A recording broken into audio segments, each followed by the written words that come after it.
চোখ কপালে তোলার মতো এক অপরাধের গল্প, যেদিকে তাকানো যায় শুধু রহস্য আর শিউরে ওঠার মতো চাঞ্চল্য।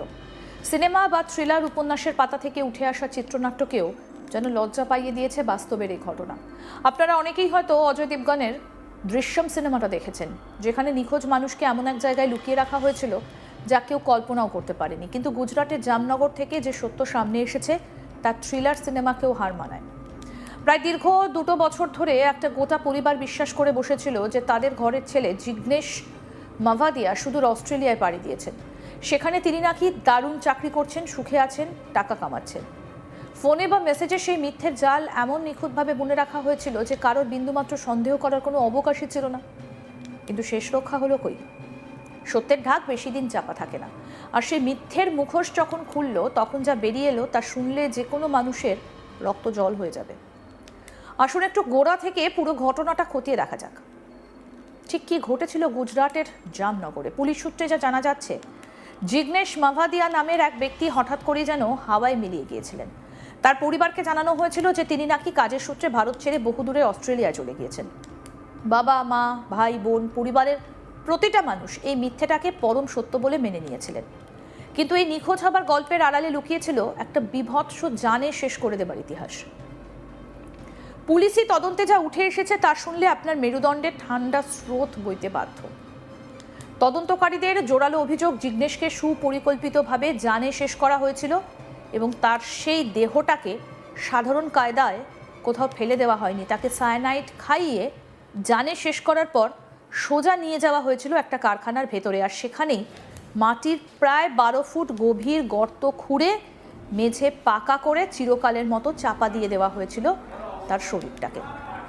ভাবুন তো একবার, কোন স্তরের ঠান্ডা মাথার অপরাধী হলে এমন একটা কাজ করা সম্ভব? এই পুরো রোমহর্ষক ঘটনার নেপথ্যে ছিল এক ত্রিকোণ প্রেমের অবৈধ সম্পর্ক এবং চরম বিশ্বাসঘাতকতা। পুলিশ জানিয়েছে জিগ্নেশের স্ত্রী পৃথিবী এবং নীলেশ নামের এক যুবকের মধ্যে বিয়ের আগে থেকেই একটা প্রেমের সম্পর্ক গড়ে উঠেছিল।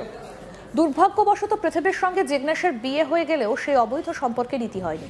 তারা বিয়ের পরেও গোপনে নিজেদের মেলামেশা এবং সম্পর্ক চালিয়ে যেতে থাকে। কিন্তু বাধা হয়ে দাঁড়ায় সেই স্বামী জিগ্নেশ, আর সেই কারণে টিকটিকির লেজ কাটার মতো অত্যন্ত ঠান্ডা মাথায় পথের কাটা সরানোর এক ভয়ঙ্কর ছক কষে ফেলে জুটি। পরিকল্পনা মতো তারা জিগ্নেশের পানীয়ের সঙ্গে মিশিয়ে দেয় মারাত্মক একটা জিনিস এবং অ্যালকোহলের সঙ্গে সেই সায়ানাইড খাবার পরই নিমেষে সব শেষ। কোনো ধস্তাধস্তি বা চিৎকার চেঁচামেচির সুযোগ না দিয়েই তিল তিল করে মৃত্যুর মুখে ঠেলে দেওয়া হয় জিগ্নেশকে। কি বলছেন জামনগরের এএসআই প্রতিভা, শুনবো। 26/7/2026 को सिटी बी पुलिस स्टेशन में एक अर्जी आई थी कि उसमें फरियादी अशोक धर्मेश भाई माधवजी भाई मावदिया, उन्होंने बोला कि उनका भाई पिछले जिसका नाम जिग्नेश है, वो पिछले 2 साल से लापता है। उसकी पत्नी से पूछने पे उसकी पत्नी कहती थी कि वो ऑस्ट्रेलिया गया है, और जब उसका परिवार उसका संपर्क कांटेक्ट नंबर मांगता था तो उसकी पत्नी ने कहा कि उसका ऑस्ट्रेलिया में वो जिस कंपनी में काम करता है वहाँ फोन पर बात करना अलाउ नहीं करते। तो 2 साल उसका उसके परिवार के साथ कोई संपर्क नहीं हो पाया। उसका परिवार का उसके काका का बेटा ऑस्ट्रेलिया जा रहा था, तो उन्होंने उसकी वाइफ से वापस पूछा कि हमें हमारे भाई का नंबर दो, मैं वहां जा रहा हूं, मैं उनसे मिलना चाहता हूं।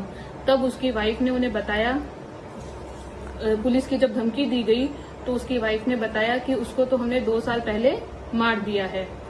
इस बात की फरियाद उन्होंने सिटी बी पुलिस स्टेशन में 26/7/2026 को गुम दाखिल करवाई। उसमें उन्होंने बोला कि उन्हें डाउट है कि उनके भाई को उसकी वाइफ ने अपने प्रेमी के साथ मिलके मार दिया है। जब इसकी आगे सिटी बी पुलिस स्टेशन ने तपास की, उसमें उन्हें पता चला जो विक्टिम है जिग्नेश, उसकी बीवी पृथ्वी ने अपने प्रेमी नीलेश के साथ मिलकर उसकी में नाइट मिलाकर उसका कर दिया और उसकी रेड के कारखाने के अंदर गाड़ दी।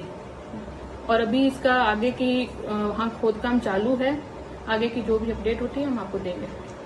शादी से पहले संबंध था, फिर शादी के टाइम और उसके कुछ समय तक संबंध नहीं रहा, फिर शादी के कुछ समय बाद वापस अपने पुराने प्रेमी के साथ प्रेम संबंध शुरू हो गया था। उसकी फैमिली डिटेल क्या है, बैकग्राउंड क्या है, फैमिली में कौन कौन है कौन कौन नहीं है? अभी उसकी फैमिली में उसके भाई हैं जो हमें यहाँ फरियाद देने आए हैं। आगे की पूरी तपास विक्टिम के भाई अशोक हैं, वो हमारे पास फरियाद देने आए हैं। आगे की तपास शादी चल को रही कितना है। समय हो गया था और ये कब से रिलेशन में थे? इनकी शादी को अप्रोक्सीमेटली 5-6 साल हो गए थे और ये इसकी वाइफ पृथ्वी वो अपनी शादी से पहले से ही अपने प्रेम जो नीलेश है उसके साथ प्रेम संबंध में थी। शादी के टाइम पे कुछ समय के लिए उनका प्रेम संबंध टूटा, फिर शादी के बाद वापस शुरू हो गया। मैडम की गई ऐसा पुलिस का क्या अनुमान है इसमें? इसमें दरेट जीआईडीसी के अंदर जहां उसकी बॉडी गई है वही हुई है, यही आशंका है अभी तक। कैसे छुपाई, कैसे किया कि पूरा डिटेल बताइए। जी वहां गड्ढा खोद कर उसमें 12 फीट का गड्ढा खोद कर उसमें अभी क्या चल रहा है? अभी वहां उसी जगह का आरोपी को साथ रखे खोदकाम चल रहा है। মানুষটাকে তো মারলো, কিন্তু তারপর কোথায় লুকাবে শরীরটা? অপরাধীরা যে কতটা ধূর্ত হতে পারে তার প্রমাণ মেলে এর গল্পের পরের পদক্ষেপে। জানে শেষ করার পর তারা জিগ্নেশের দেহটা সোজা নিয়ে যায় ডারেড জিআইডিসি এলাকায় একটা বন্ধ বা নির্দিষ্ট কারখানার ভেতরে। সেখানে অত্যন্ত গোপনীয়তার সঙ্গে প্রায় 12 ফুট গভীর একটা বিরাট গর্ত করা হয়। এরপর সেই গর্তের ভেতরে দেহটা ফেলে ওপর থেকে মাটি চাপা দিয়ে তার ওপর পাকা মেঝে বা কংক্রিটের আস্তর দিয়ে ঢেকে দেওয়া হয়, যাতে বিন্দুমাত্র গন্ধ বা কারো সন্দেহ না হয়। নিখুঁত একটা পরিকল্পনা। কারখানার মেঝে খুঁড়ে যে সেখানে একটা আস্ত মানুষের কঙ্কাল লুকিয়ে রাখা আছে তা ঘুরাক্ষরেও টের পায়নি কেউ দীর্ঘ 24 মাস। এদিকে অপরাধ ঢাকতে শ্রী পৃথিবী এক দুর্দান্ত চাল চালে। সে জিগ্নেশের পরিবারকে সাফ জানিয়ে দেয় সে জিগ্নেশ কাজের সন্ধানে এবং ভবিষ্যতের কথা ভেবে অস্ট্রেলিয়ায় চলে গিয়েছে। যেহেতু আজকের দিনে বিদেশ যাওয়া বা সেখানে গিয়ে কাজ করা খুব একটা সাধারণ ব্যাপার, তাই পরিবারের কেউ প্রথমে এই কথায় সন্দেহ বা কোনো কারণই খুঁজে পায়নি। যখনই পরিবারের তরফ থেকে জিগ্নেশের সঙ্গে যোগাযোগ করার চেষ্টা করা হতো তখনই পৃথিবী নানা অজুহাত দেখিয়ে সেই কথা ঘুরিয়ে দিত। কখনো বলতো সে ব্যস্ত আছে, কখনো বলতো নেটওয়ার্কের সমস্যা। এভাবেই একের পর এক মিথ্যের প্রলেপ দিয়ে সে পুরো পরিবারকে একটানা 2 বছর ধরে বোকা বানিয়ে রেখেছিল। জিগ্নেশের বাবা মা কিংবা ভাইয়েরা একটুও বুঝতে পারেনি যে তাদের ঘরের ছেলেটা আসলে বেঁচে নেই। তাকে বহু আগেই চিরকালের মতো মাটি চাপা দিয়ে দেওয়া হয়েছে। কিন্তু ওই যে কথায় আছে না, পাপ কখনো বাপকেও ছাড়ে না। এই নিখুঁত সাজানো মিথ্যের সাম্রাজ্যে প্রথম ফাটল ধরল যখন এক আত্মীয় সত্যি সত্যি অস্ট্রেলিয়ায় বেড়াতে গেলেন। সেই আত্মীয় যখন অস্ট্রেলিয়ার মাটিতে পা রাখলেন তখন তার মনে স্বাভাবিকভাবে ইচ্ছে হলো যে জিগ্নেশ যখন ওখানেই থাকে একবার অন্তত তার সঙ্গে দেখা করা যাক বা তার সঙ্গে যোগাযোগের একটা চেষ্টা করা যাক। তিনি জিগ্নেশের জামনগরের বাড়িতে ফোন করে তার সেখানকার লোকাল কন্ট্যাক্ট নাম্বার বা সঠিক ঠিকানা চান। আর ঠিক এখানেই গড়বড় হয়ে গেল। পরিবার যখন জিগ্নেশের সঙ্গে যোগাযোগ করার জন্য সেই আত্মীয়কে নম্বর দিতে ব্যর্থ হয় এবং বারবার নানা টালবাহানা দেখে, তখন থেকেই পরিবারের মনের মধ্যে একটা গভীর সন্দেহের বীজ বপন হয়। ভাই অশোক মাভাদিয়ার মনে প্রশ্ন জাগে, দাদা যদি সত্যিই অস্ট্রেলিয়া থাকে তবে তার সঠিক খোঁজ বা যোগাযোগ থাকবে না কেন? এই ছোট্ট সন্দেহটাই ধীরে ধীরে বরফ গলতে শুরু করে।